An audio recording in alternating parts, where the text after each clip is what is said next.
Hey, this is Colin from Mississauga Guitar Lesson.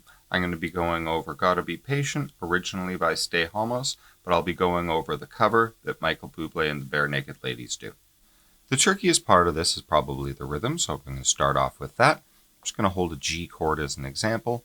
The first thing that we want to do is hit just the low note of the chord, so the 6th string just by itself like that, and then we're going to do a full strum on the chord for 2/8 notes, so we want to do that as both a downwards and upwards pick. Then we want to cut that last chord short by just muting over all the strings, so getting our right hand palm to just cover all the strings to deaden the sound right away. So you got the low, down, up, and deaden like that. The next thing that we want to do might be a bit tricky. We want to just do a muted percussive sound. We can do this one of two ways, either with our left hand, just holding over all of the strings at once very lightly so that we're not holding down any frets and we're just getting that muted flat sound.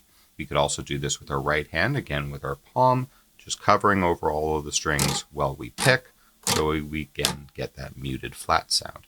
I prefer to use the right hand technique, but you could do either one. Now, because this is happening on an upbeat in the rhythm, I'm going to try to do that with an up pick. So I just do that one upwards graze with my right hand after that G chord strum. So I got the low, down, up, deaden, upwards mute. And then after that is just one more downward strum on the G chord, and then again cutting that one short right away as well. So you got low, down, up, deaden, mute, G, deaden.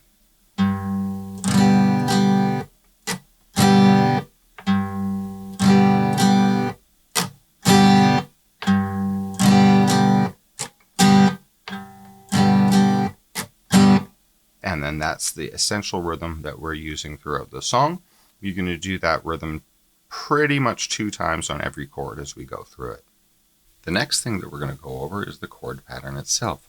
We're going to start off with that G chord I was holding, which is played with our 2nd finger on the 3rd fret of the 6th string, our 1st finger on the 2nd fret of the 5th string, and our 3rd finger on the 3rd fret of the 1st string. We're going to do the rhythm pattern on that chord 2 times.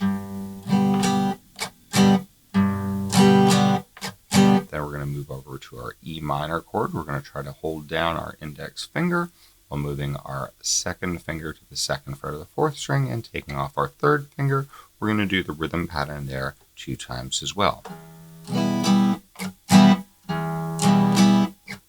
next thing that we're going to do is a C chord. We're going to use our middle finger as our transition in this one, moving our 3rd finger to the 3rd fret of the 5th string and our 1st finger to the 1st fret of the 2nd string, and do our rhythm pattern only 1 time on that chord. Then we're going to move to a D7 chord.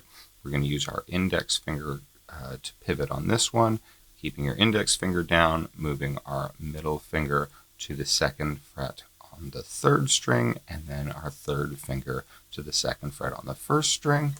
And then we're using the open 4th string as the low note for this one and doing the rhythm pattern just 1 time against that chord. And then we're going to move back to our G chord, just 1 time on the rhythm pattern there as well. Then we move back to our D7 and we just hit that just once by itself, and we just hold that for a whole note there. So just a strum on that. So going through that again, we've got G 2 times, E minor, also 2 times, then C 1 time, D7, back to G, and then D7 and hold, and start again. And then that's the whole first section that gets repeated 3 times at the beginning there. As a little transition into the chorus, I've just been doing the open 5th string to the 1st fret on the 5th string, which walks us into the 1st chord of the chorus with a B7 chord. We're using all our fingers for this. It starts with your 2nd finger on the 2nd fret of the 5th string, our 1st finger on the 1st fret of the 4th string, our 3rd finger on the 2nd fret of the 3rd string, and then our 4th finger on the 2nd fret of the 1st string, and we're going to do the rhythm pattern 2 times on that chord. change over to an E minor chord. I'm just using my middle finger to pivot there, and then moving up my third finger to the second fret of the fourth string, and then I'm going to do the rhythm pattern 2 times there. Then we're moving down to an A7 chord, so taking those 2 fingers, moving my middle finger down to the second fret of the fourth string, and then my third finger to the second fret of the second string, using the open 5th string as the low note on that one, doing the rhythm pattern 2 times there as well. And then moving back to the D7 chord, again keeping these 2 fingers intact, moving them down just a little bit while I add my index finger to the first fret of the second string, and then I just do, again, a solitary strum on that one, hold it for a whole note, and then they go to this weird chord, the D7 with a sharp 5th. So I'm just holding my regular D7, adding my pinky finger to the 3rd fret of the 3rd string, and that produces kind of an interesting sound there. And then that brings us back to the G chord of the other part, and then the 2 parts just sort of cycle back and forth, and that makes up the majority of your song. So those 2 parts essentially move back and forth throughout the whole song. If you'd like to see all the details for the exact times that one part switches to the next, you can find that in the tablature that I've included in the description below, but that should be enough to get you through the song. If you enjoyed this video, please like or subscribe or leave a comment below.